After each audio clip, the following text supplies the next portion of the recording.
नमस्कार दोस्तों। कल गणतंत्र दिवस था, भारत का 26 जनवरी, और पूरे देश ने बड़े हर्षोल्लास से इसको मनाया। झंडे फहराए, मिठाइयाँ बांटी, सब जगह जगह जगह प्रोग्राम हुए। दिल्ली में भी राजपथ पर प्रोग्राम हुआ, जहाँ भारत ने अपनी लोक कला, संस्कृति और शौर्य का प्रदर्शन किया, और जो परंपरा है उसके अनुसार वहाँ उसका संचालन किया गया।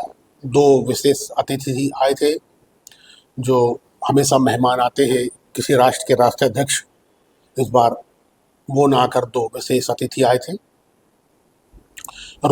यूरोपियन संघ के अध्यक्ष, और वो इस बार भारत के मुख्य अतिथि थे।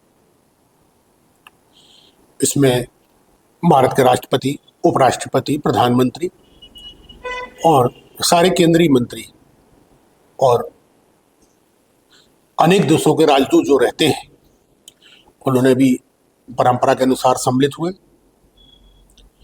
लेकिन एक बात हुई उसमें कि भारत में जो देश के नेता प्रतिपक्ष हैं संसद में, राहुल गांधी, उनकी सीट तीसरी कतार में रखी गई थी। पहली कतार में गणमान्य लोग थे, फिर पीछे में भी थे। इसी कतारें बनी रहती है, कुर्सियों में बैठने के लिए प्रोटोकॉल होता है। और अभी तक का प्रोटोकॉल ये था कि जो नेता प्रतिपक्ष होता था वो पहली पंक्ति में ही बैठा करता था। उसका स्थान जो है, अभी तक आज़ादी से लेके आज तक जितने भी नेता प्रतिपक्ष बने, उनके जो बैठने के स्थान थे वो प्रथम पंक्ति में हुआ करते थे। लेकिन इस बार वो तीसरी पंक्ति में रखा गया था, और जो नेता प्रतिपक्ष हैं लोकसभा के, राहुल गांधी, और नेता प्रतिपक्ष राज्यसभा मल्लिकार्जुन खड़गे, जो कांग्रेस के अध्यक्ष भी हैं, उन दोनों को तीसरी कतार में बिठाया गया था। तो सवाल उठा कि ये तो परंपरा के अनुसार सही नहीं, ये तो गलत है। इसमें तो नेता प्रतिपक्ष को आगे ही बैठना चाहिए था, आगे की कतार में, और दोनों नेता प्रतिपक्ष को बैठना चाहिए था। लेकिन इसका कोई जवाब नहीं दिया गया, न सरकार की तरफ से और न जो और भारतीय जनता पार्टी के विंग है, जो जवाब देने में बहुत तेज है, बहुत तत्पर रहती है, उसकी ओर से। वैसे माना जाता है कि नेता प्रतिपक्ष को नेक्स्ट टू पीएम का प्रोटोकॉल मिलता है, मतलब उसका प्रोटोकॉल होता है, उसे नेक्स्ट टू पीएम माना जाता है। लेकिन यहाँ पर सारी जो अभी तक की परंपरा रही और जो नियमावली रही, उसको दरकिनार करके नेता प्रतिपक्ष, दोनों नेता प्रतिपक्ष को तीसरी कतार में बिठाया गया।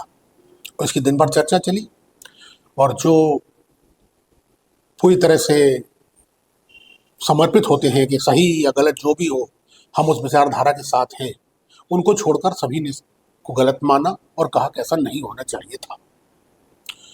तो ये चर्चा दिन भर रही, व्हाट्सएप पर, सोशल मीडिया पर ट्रोलिंग हुई, सबके अपने अपने तर्क सामने आए, सबने अपनी अपनी बात कही। वहीं शाम होते होते जब राष्ट्रपति जी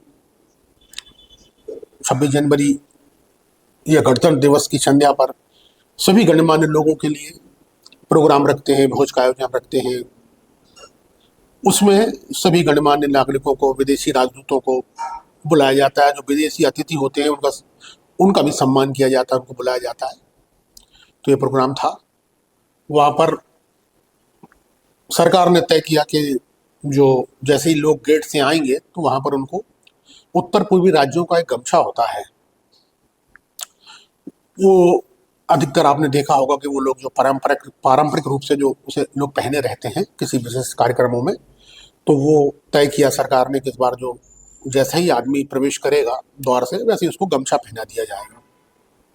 सभी को गमछे पहनाए गए, राहुल गांधी को भी पहनाया गया, और उन्होंने उसे पहन लिया, और वो लाइन तक चलते आए। जैसे ही वो वहाँ के बाग में आए जहाँ प्रोग्राम हो रहा था, मैदान में जो गार्डन है, वहाँ उन्होंने उसको उतार के अपने हाथ में ले लिया। इस बात को भारतीय जनता पार्टी के जो मीडिया वाले हैं या जो उनके ये मीडिया हैंडल करते हैं, सोशल मीडिया को हैंडल करते हैं, उन्होंने ये बात फैलानी शुरू कर दी और ट्रोल करना शुरू कर दी कि राहुल गांधी ने उत्तर पूर्वी लोगों का अपमान किया है, और इसमें लगभग लगे जो उनकी पूरी टीम है वो लग गई। उसमें एक बात और थी कि फिर उसका प्रत्युत्तर कांग्रेस ने दिया और कहा कि राजनाथ सिंह भी वो गमछा नहीं पहने हुए थे, लेकिन वो तो उनका उद्देश्य जो होता है उसे वो दरकिनार करके जो उनका मेन लीड प्रोजेक्ट होता है या लीड उनका जो एजेंडा होता है उसे वो आगे करते हैं। इसको बहुत मीडिया में भी बहुत प्रचारित किया गया, और जो उनका सोशल मीडिया है भारतीय जनता पार्टी का, उसने भी इसे बहुत प्रचारित और प्रसारित किया। अब सवाल उठता है कि अगर किसी प्रोग्राम में कोई गमछा न पहने तो वो उस चीज का अपमान कैसे हो जाता है, उस क्षेत्र के लोगों का अपमान कैसे हो जाता है, उस धर्म का अपमान कैसे हो जाता है, उस संगठन का अपमान कैसे हो जाता है, उस विचारधारा का अपमान कैसे हो जाता है, ये इस परंपरा का अपमान कैसे हो जाता है, ये समझ से परे है। क्योंकि अगर कोई हिंदू धर्म से संबंधित कोई प्रोग्राम चल रहा है और सब जो है भगवा गमछा डाले हुए हैं, और अगर कोई भगवा गमछा नहीं वहां डाले तो क्या वो हिंदू विरोधी हो जाएगा या हिंदू का अपमान करने वाला हो जाएगा? इसी तरह किसी पार्टी के कार्यक्रम में अगर पार्टी का एक जो गमछा होता है और वो अगर वो ना पहने हुआ हो तो मतलब वो कि पार्टी विरोधी है और पार्टी में विश्वास नहीं रखता या पार्टी की विचारधारा से उसका विरोध है। इसी तरह मैंने कई बार देखा है कि जो राष्ट्रीय स्वयंसेवक संघ के प्रोग्राम होते हैं तो उसमें उनकी एक ड्रेस है, एक पहनावा है। पहले तो खैर हाफ पैंट रहा करता था और शर्ट रहती थी और सर पर काली टोपी। अब खैर कुछ समय के बाद वो फुल पैंट हो गया और सफ़ेद शर्ट और काली टोपी हो गई है। तो अगर उस प्रोग्रामों में कोई ये वस्त्र पहनकर या गणवेश पहनकर न जाए तो मतलब ये कि वो आरएसएस का विरोधी है। मैं तो हमेशा देखता था कि अटल बिहारी वाजपेयी और लाल कृष्ण आडवाणी जी जब आरएसएस के प्रोग्रामों में जाते थे तो जो उनका सामान्य पहनावा है वही पहन के जाते थे, वही धोती कुर्ता, और बहुत से मौक़ों पर, कई मौक़ों पर, अधिकतर मौक़ों पर वो काली टोपी भी नहीं लगाते थे सर पे। वो बाकायदा जो उनका गायन है, वादन है या जो उनकी शपथ है वो लेते थे, हाथ को छाती पर रखकर, हृदय पर रखकर वो शपथ ली जाती लेते थे, बैठते थे, प्रोग्राम में भाषण देते थे, बोलते थे। तो इसका मतलब ये तो नहीं हुआ कि अटल बिहारी वाजपेयी उस आरएसएस के विरोधी हो गए या उस विचारधारा के विरोधी हो गए या आडवाणी जी विरोधी हो गए। एक गमछा किसी की सम्मान का, अपमान का आधार नहीं हो सकता, लेकिन ये बात उछाली गई, मीडिया में चलाई गई, मीडिया ने इसे दिखाया और भारतीय जनता पार्टी के प्रवक्ताओं की राय बताई गई ताकि उसे और फुटेज मिल जाए थोड़ा सा ज्यादा। लेकिन ये तर्क की बात है, ये तर्क की बात नहीं है। ये कोई किसी का बचाव भी नहीं कर रहा, ना वो उनका पक्ष रख रहा है। जिसने पक्ष रखना होगा वो रखेंगे, लेकिन छोटी छोटी बातों जो होती हैं ये एक सामान्य सी बातें हैं कि अगर आप कहीं जाए तो ये आवश्यक नहीं है कि आप कोई एक जरा सा वस्त्र या पहनावा अगर आप वो ना पहने हुए हो तो आप उसके विरोधी हो जाएंगे।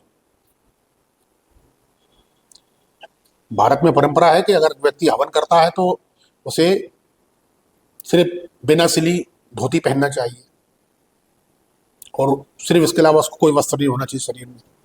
लेकिन क्या माना जाता है क्या? सब पूरे कपड़े पहन के यज्ञ करते हैं, हवन करते हैं, पैंट शर्ट पहन के करते हैं, कोट पैंट पहन के करते हैं। तो इससे क्या हो गया कि वो मतलब हिंदू धर्म का अपमान कर रहे हैं या कि भगवान का अपमान कर रहे हैं? ये परंपराएं हैं, अगर नहीं संभव हो पाता तो ये देश काल परिस्थिति के अनुसार उसको स्वीकार किया जाता है। लेकिन ये हुआ क्यों? ये हुआ इसलिए कि जब ये घटना घट गई राजपथ पर भारत के गणतंत्र दिवस के प्रोग्राम में कि उन्होंने नेता प्रतिपक्ष को तीसरी कतार में बिठाया और इसे सही नहीं माना गया अधिकांश लोगों के द्वारा पूरे देश के, तो उन्हें लगा कि अब ऐसा कोई प्रोपेगेंडा लाना चाहिए जिसमें राहुल गांधी की छवि को कहीं ना कहीं डेंट लगाया जाए। तो राहुल गांधी तो खैर आजकल हाथ भी उठा दे, हाथ पीछे रख दे, है ना, कहीं टेबल पे हाथ रख दे तो वो भी एक खबर बनाते हैं। तो वो तो खैर वो एक अलग मुद्दा है। लेकिन वो जब वो दिन भर ये ट्रोलिंग हुई इसकी, तो उन्हें कुछ ना कुछ चाहिए था कि इससे ध्यान हटाया जाए। तो वो ध्यान हटाने के लिए ये प्रोपेगेंडा लाया गया और बारीकी से नजर रखी गई कि कहीं भी अगर थोड़ी सी गलती हो जाए, चाहे वो प्लेट उठाने में हो जाए या खाना लेने में हो जाए, है ना, या जूते पहनने उतारने में कहीं हो जाए, तो पूरी नजर रखी जा रही थी कि एक ऐसी छोटी सी घटना को पकड़ के उसको हाईलाइट किया जाए और जो वो घटना घटी है वो उसको दबाया जा सके। तो ये सीधी से मेरा ये कहना है कि ये तर्कों के सवाल में कुतर्क का सहारा लिया गया है और कोई भी कुतर्क किसी भी सवाल का सही जवाब नहीं हो सकता जो बताया जा रहा है। धन्यवाद दोस्तों। हमारा प्रोग्राम आपको कैसा लगा?